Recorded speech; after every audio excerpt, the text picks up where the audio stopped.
குமார் கிட்ட நிறைய பேர் கடன் வாங்கியிருக்காங்க. அத திருப்பி கட்ட முடியாம அவமானப்பட்டு அசிங்கப்பட்டு தூக்குல தொங்கிருக்காங்க. ப்ரோ நோட்டுக்கு பணம் கொடுப்பான், நகைய அடமானம் வச்சுக்கிட்டு பணம் கொடுப்பான், வீட்டை கூட அடமானம் வச்சுக்கிட்டு பணம் கொடுப்பான்.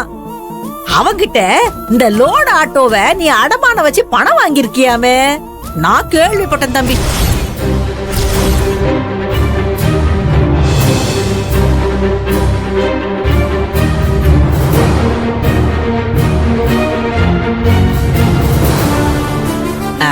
பாம்பை என்னமோ நல்ல பாம்புன்னு தான் சொல்லுவாங்க. அதுக்கு பாலெல்லாம் கூட ஊத்துவாங்க, முட்டையெல்லாம் கூட கொடுப்பாங்க. ஆனா அதுக்காக அது விசுவாசமா இருக்குமா? இருக்காதே. சமயம் பார்த்து நச்சுன்னு ஒரு கொத்து கொத்திரும். வாயில இருக்கிற விஷத்தை எல்லாம் உடம்புல ஏத்திரும். அந்த குமாரும் அப்படித்தான்.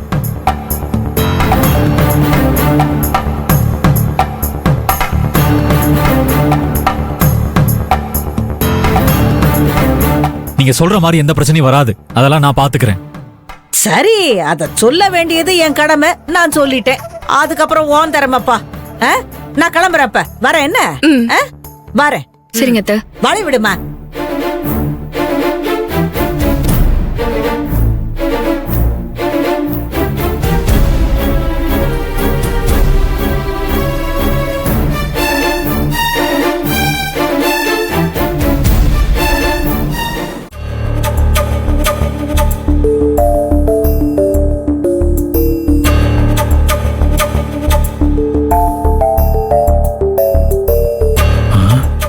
டைம் ஆயிருச்சு. ஆதர் இன்னும் கிச்சன் வேலையை முடிக்கலையா? கோவத்துல ரூம்க்கு வராம இருக்காளா? இன்னைக்கு எப்படியும் பெரிய சண்டை இருக்கு, சமாளிக்கணும்.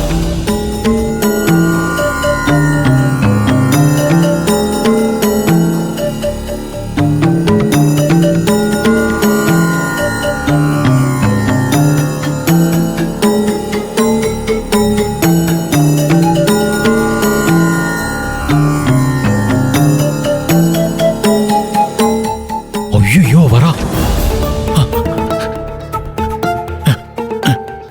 ஆஹா, ஆதர் எல்லா வேலையும் முடிச்சிட்டு வந்துட்டா.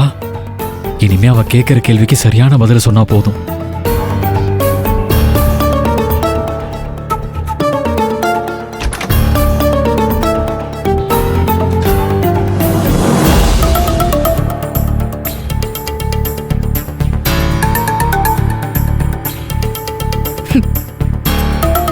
ஸ்வர்ணத்தை கொளுத்தி போட்ட வெடி எப்படி வெடிக்குதுன்னு பாத்திர வேண்டியதான்.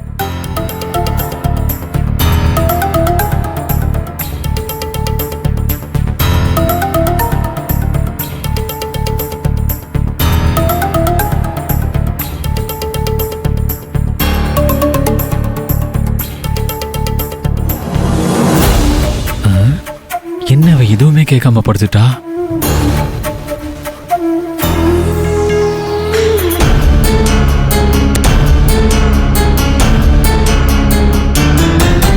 என்னாச்சு?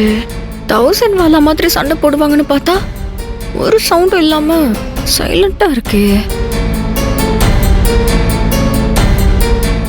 நாமளே ஸ்டார்ட் பண்ணிட வேண்டிதான்.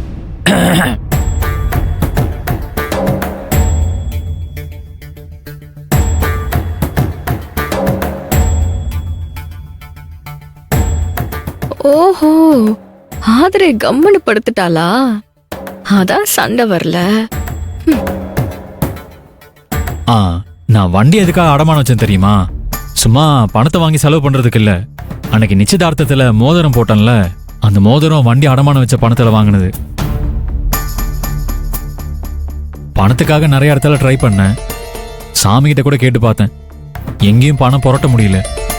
கடைசியில வேற வழி இல்லாம குமார் கிட்ட வண்டி அடமானம் வச்சு பணத்தை வாங்கினேன். சொர்ணாமா சொன்ன மாதிரி குமார் கெட்டவனா இருக்கலாம், ஆனா அவன் என்கிட்ட மரியாதையா தான் நடந்துக்கிறான். அவனால எனக்கு எந்த பிரச்சனையும் வராது. என்ன நினைச்சிட்டு இருக்க நீ? நான் பாட்டுக்கு பேசிக்கிட்டே இருக்க, நீ பதிலுக்கு எதுவும் பேசாம வாய் மூடிட்டு இருந்தா என்ன அர்த்தம்? இத பத்தி எதுவும் பேச வேணாம்னு அர்த்தம். நீ பேசலன்னா நான் விளக்கம் சொல்லணும்ல, அதான் சொன்னேன்.